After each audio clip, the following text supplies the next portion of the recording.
फाजल के कहे बिना बात करना अनुचित था कि कहानी में तो किरदारों को जो चाहे बना दीजिए, हकीकत की कहानीकार हो ऐसा नहीं होता। नैरेटिव बात है गरिमा जी। हरियाणा के अंदर भाजपा ने 5 सीटें हुई 2019 के अंदर। जी आपकी आवाज कट रही है, मैं चाहूंगी कि एक आप जरा बोले, मैं समझ लूं आपकी बात। मेरी आवाज आपको ठीक से मिल नहीं पा रही। अब शायद मैं आपको ठीक से समझ पाऊंगी। Carry on ma'am please.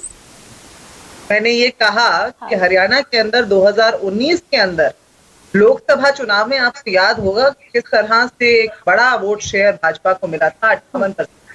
और उसके चंद महीने बाद जब विधानसभा का चुनाव हुआ था, वो वोट शेयर सिमट के 33% पर आ गया था। और कांग्रेस पार्टी का जो वोट शेयर लोकसभा में 28% था, वो विधानसभा के चुनाव में 34% पर चला गया। तो उसी प्रकार से इस बार आप ये कह रही हैं कि वो 5 सीटें रिटेन करने में कामयाब हो गए। हम ये कह रहे हैं कि तमाम तरह की माइक्रो मैनेजमेंट के बाद, लास्ट मिनट चेंजेस के बाद, सारी तरह की उठापटक के बाद भी वो उन्होंने 5 सीटें जो खोई और उसके बावजूद भी वो अपना जो है साख नहीं बचा पाए उस तरीके से। और अगर आप 2019 वाली कहानी को दोहराएं तो जहां 58% 37% हो गया था, इस बार देख लीजिए कि जो इस बार का लोकसभा का वोट शेयर है और ये जो 5 सीटें हैं उसके बाबत विधानसभा में क्या होने जा रहा है। हरियाणा की जनता कुछ भी बर्दाश्त कर सकती है, लेकिन हरियाणा की जनता विश्वासघात बर्दाश्त नहीं कर सकती।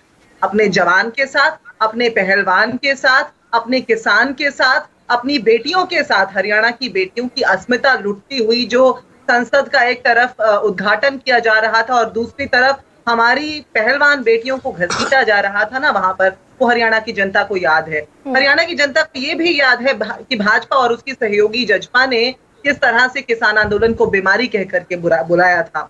हरियाणा की जनता को ये भी याद है कि 66 से लेकर आज तक के इतिहास में पहली बार इस दूध दही के प्रदेश के अंदर अगर किसी ने रक्तपात किया, खून की नदियां बहाने का काम किया, सांप्रदायिकता की, तो वो नूह मेवात में भाजपा के इशारे पर हुआ, भाजपा की देखरेख में हुआ। नहीं, लेकिन महिमा, एडवोकेट महिमा, ये मुझे बताइए ना, एडवोकेट महिमा, ये जो दीपक बावरिया जिन्हें आपने प्रभारी बनाकर भेज दिया, अगर वो बयान बदलते दिखे अपना, कल उन्होंने कहा कोई एमपी चुनाव नहीं लड़ेगा, ये हाईकमान का फैसला, आज कुमारी सैलजा ने खूंटा गाड़ दिया, मैं तो लड़ूंगी चुनाव।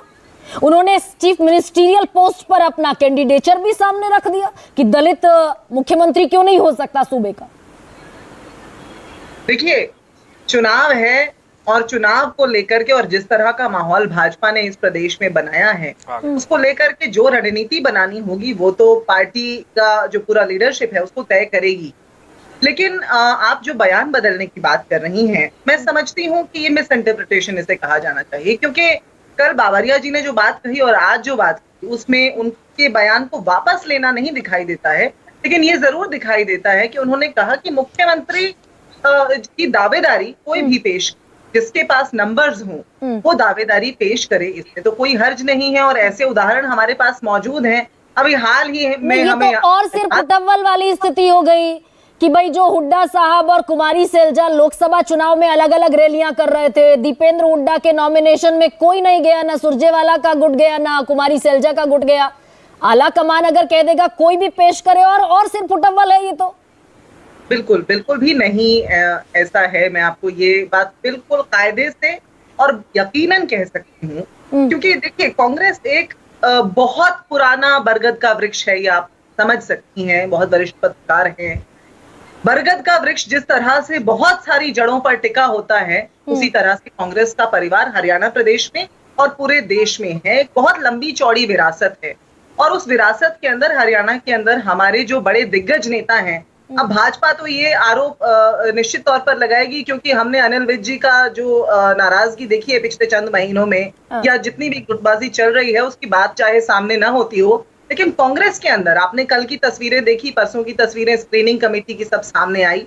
एक ही पैनल पर, एक ही पटल पर हमारे तमाम नेता बैठे हुए हैं। सभी नेताओं के जोन्स हैं हरियाणा के अंदर गरिमा। जहां कुमारी शैलजा जी पहले अंबाला से लड़ती रही हैं और सिरसा में है, वहां उनकी एक तरह से मैं कह सकती हूँ कि प्रभुत्व है उनकी छवि का।